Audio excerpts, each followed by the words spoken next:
All right, guys, tonight we got something pretty cool that was sent in by a viewer and friend. So it's the ARVN Assault Pack, or Rucksack, ARVN Rucksack. I don't have an Alice pack handy for scale, but if you've ever had a medium Alice and thought, gosh, this holds about 3 times more stuff than I need, this might be for you if you can find one. I think along the lines of a lot of Vietnam era stuff, it's really hit or miss. If you know what you're looking for and you go looking for it on the internet, other people do too, and they're going to charge you an arm and a leg for it. So I think these things are generally, when they're listed by name, upwards of $300 on the low end. But I think it's also one of those items that if you just go to the right surplus store that actually has surplus, you could probably pick one up pretty cheap. It's just gonna be luck of the draw on whether or not they know what they have and then having it in the first place. But we'll get this on the table and take a look at it, and then if it interests you and you don't want to spend $300 on it, you can spend $200 on one and get the redo from Esotech, or you can just know to keep your eyes out. But it's pretty slick for what it is, being 60 years old now, on the low end, probably conservative 60 years old. It's pretty neat. Let's get on the table and check it out. All right, so looking at this ARVN rucksack here, I haven't been great lately at giving you guys items for scale, but this is such an interesting size bag, especially for the era that it was made, that I wanted to give you something. So on the left side pocket on the rear here, we've got a 1-quart canteen, which you can see is completely enclosed in that pocket and has plenty of room around it. So I don't know, I didn't think of this. You might, if you look in here, you might be able to get a canteen with the old school flat mess kit, the 2-piece with the long bracket that folds over top. I think you could fit that in here. So that would kind of work out well if you needed to have some sort of ability to cook, and then maybe a water source dedicated for that. Obviously, an Nalgene bottle would fit in there pretty well. I don't think it would be too tall. There's plenty of flap here, and as well as plenty of strap. So that would be kind of interesting to see. But I kind of like the idea, just with the size of the pocket and whatnot, the mess kit going behind there, especially with the pass-through behind the pocket here, which folks let me know was so you could put a machete or bayonet through there, and then you could mount it on the Alice webbing here. That would be kind of a neat setup. Right, so we'll get that out of the way, and then on this side, I don't have a bunch of 20-round mags. I need to kind of bite the bullet and invest in some of those, just for LARPing purposes. But I've got 5 30-round mags in here, and I just kind of cherry-picked what was close by. So we've got 6 30-round mags in here, 3 of them with Cry mag clips, 2 standard metal mags, and then a P mag. And those fit in there really nicely. They do make a little bit of noise as you're shaking it around, because as the metal mags bang against each other. But I think without kind of the extra fluff on some of these mags, I think you could get 7 in here. And obviously there's plenty of room on top, so you could possibly even, no, you can't get a 30 sideways in there, but if you were doing 20-round mags, gosh, you could fit a bunch of them in here.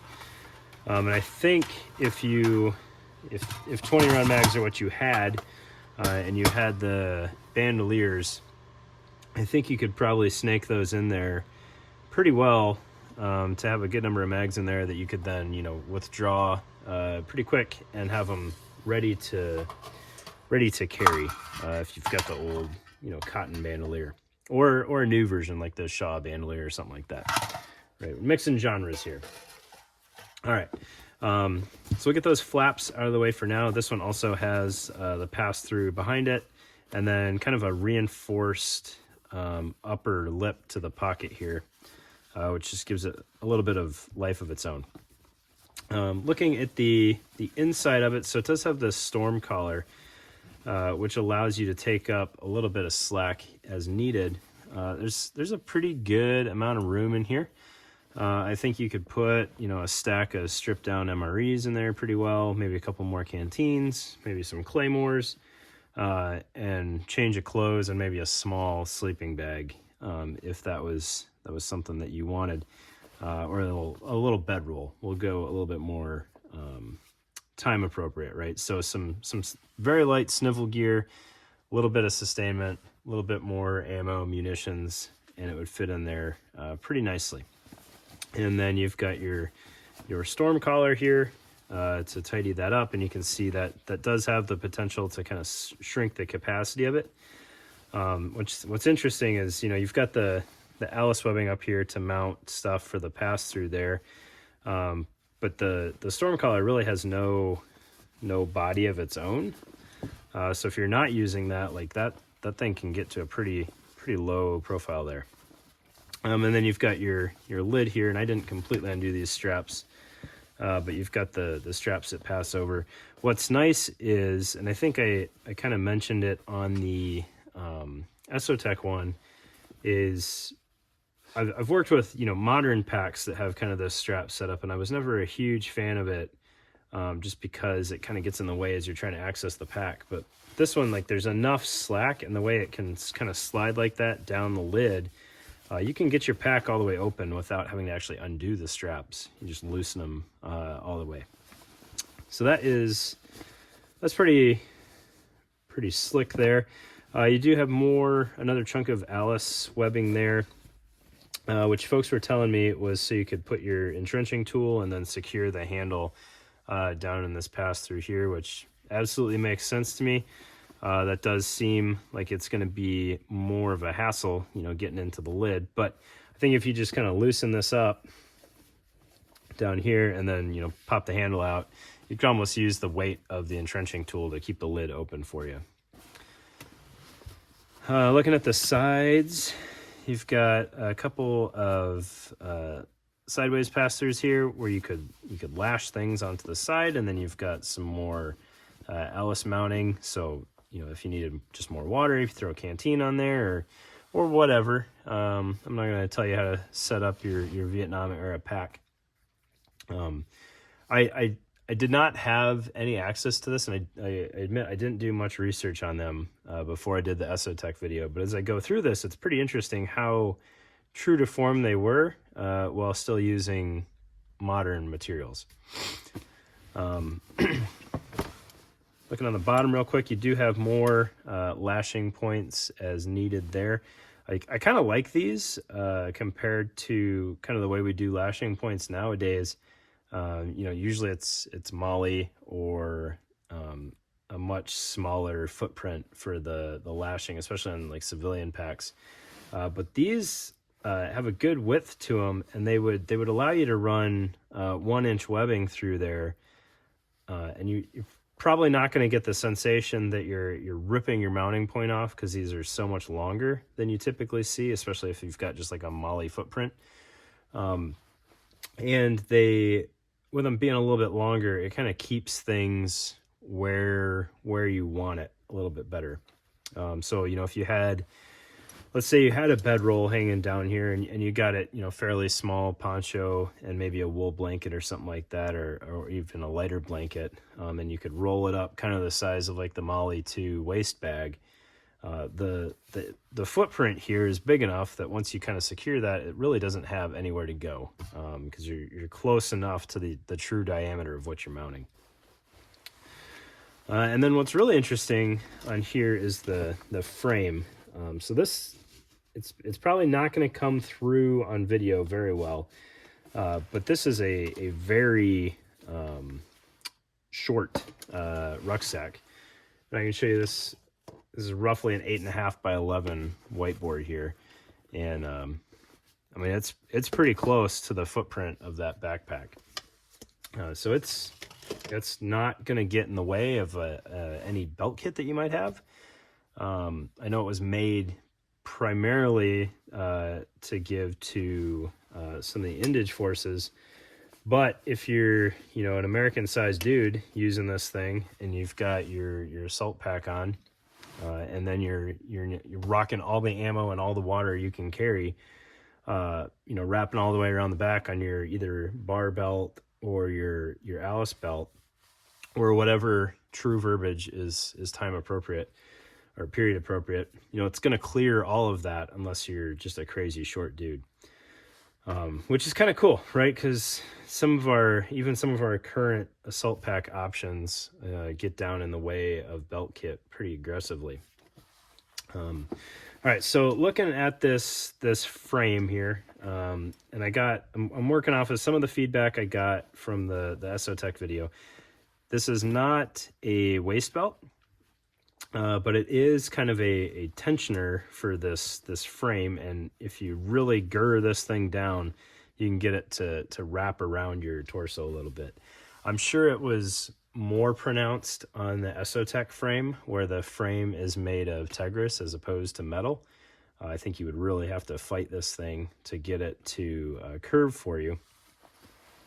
But it's interesting the way it was made, and I don't have, obviously I'd have no experience wearing this thing under load or for distance or anything like that, and I'm not going to, because it's not mine and I don't want to do any damage to it, being that it's kind of a collector's item. But the assembly here is really interesting. So you've got this webbing sewn to the backpack, with these little metal toggles coming off of the end here, and then your bottom frame sheet, if you will, goes through those metal toggles, and it's just floating, and then that kind of secures itself with this tensioner, so its toggles go on top of the toggles from the rucksack side, and hopefully that's clear down there. So there's the ruck side, there's the frame sheet, and there's the tensioner toggle. So it's all stacked on top of each other, and as long as this chunk of webbing is tight, none of that can come off. But if you didn't want this bottom frame on here, all you have to do is loosen up this tensioner, pop those toggles, and it'll come right off. Which will affect the top of the frame here. I think this engages with the frame. Yep. So you could remove the entire frame by doing that if you wanted to. I don't know that would be ideal, but handling this thing, there's a good bit of mass in the frame itself compared to the rest of the bag. So if you wanted to save that weight, you could. Or I guess if you don't want any potential for this frame riding on your back, you could take that out. And so you got two more tensioners here. These interface with the top of the frame that's wedged into this little folded over lip here, and then secured with a strap. So again, I would imagine if you really torque these side straps down, you can get this X portion to kind of curve against your back. I think that I think it would take a good bit of time to really tweak this thing to get it where you're happy with it. But I think it would be pretty quick to like, yep, this is not pressing into my back anymore, and I'm satisfied with it. And then the straps on here are very interesting to me for the time frame. So they are a cotton webbing, I believe. I'm pretty sure this is cotton. It's got a lot of years on it, so it's kind of tough to tell. And then a softer liner, and a little bit of padding in there. I have no idea what the padding material would be. It almost feels like it's just like the bulk padding that you get at a craft store shoved in there, but I'm sure that's not true. And then it's got a little bit of Velcro here, which I don't know if that's original or if somebody added that. If it's original, I mean, it looks like it was on there from the get-go. I have no idea what that would interface with, or what it was designed to work with, but that would give you the ability to put things on the straps and keep them from just sliding up and down if you wanted stuff, higher on the straps, which makes sense. But I'm not enough of a Vietnam era equipment, nerd to know what pouches would mount with that. I don't know, maybe like a, almost looks like a, you know, a SDU5 strobe pouch might have that. I don't know for sure. Something along those lines though. I'm gonna be perfectly honest, I had no idea Velcro was used back then at all. But again, I'm not a big Vietnam equipment expert by any stretch. Looking back at the straps, finishing out the straps real quick, they've got the kind of Alice quick release type strap adjustment there. And then I noticed that the clips here are mounted onto the frame, and I don't think that was where they would intentionally go. I think they're more meant for these metal loops at the bottom here. But looking at these straps, I can imagine they were mounted up here to give you a couple extra inches of shoulder strap length, because there's not much room for adjustment here. It's nowhere near close to what we're used to these days with packs designed to go over armor and whatnot. So I would imagine that's why those straps got put up there. But if you didn't have the frame there, then you'd be forced to kind of use these metal loops on the bottom, which, you know, are gonna pull the pack around you a little bit more, but it really doesn't seem like the ideal bottom mounting point there. And then the last thing that I wanted to kind of address on this, and I can't remember exactly how the Esotec one was set up, but what I appreciate about these straps, and I undid this so it's not going to be as obvious, but this little metal piece on the end here kind of gives you the ability to, you know, if you've got your pouch tightened up as much as possible and you need to access something in there, you can loosen it, and that metal acts as a stopper on the end there. But it's only just enough so like you're giving yourself slack, and it hits and you know to stop. And then if you needed to open it up all the way, like, it's not at all hard to finish pushing that through and open up the pocket. So interesting features, a lot of things that we don't see anymore these days, but could. You know, I think most of the time we do kind of that stopper with like a sewn loop on the end of the webbing, but sometimes that loop can be kind of a hassle to get back through the tri-glide or D-ring or whatever. This works out pretty well. It would be kind of neat to see if somebody could come up with a way to do that in plastic or like rubber. And I'm going to say that, and somebody's going to come right back in the comments and show me that it exists. And I don't doubt that for a second. I just can't think of it off the top of my head. So, but there you go. That's the ARVN Assault Pack. You know, looking at this, the appeal of the Esotec version has grown on me. It's unfortunate that the price has gone up as much as it has, because I think when they released they were $130, and now they're upwards of $200, if not more.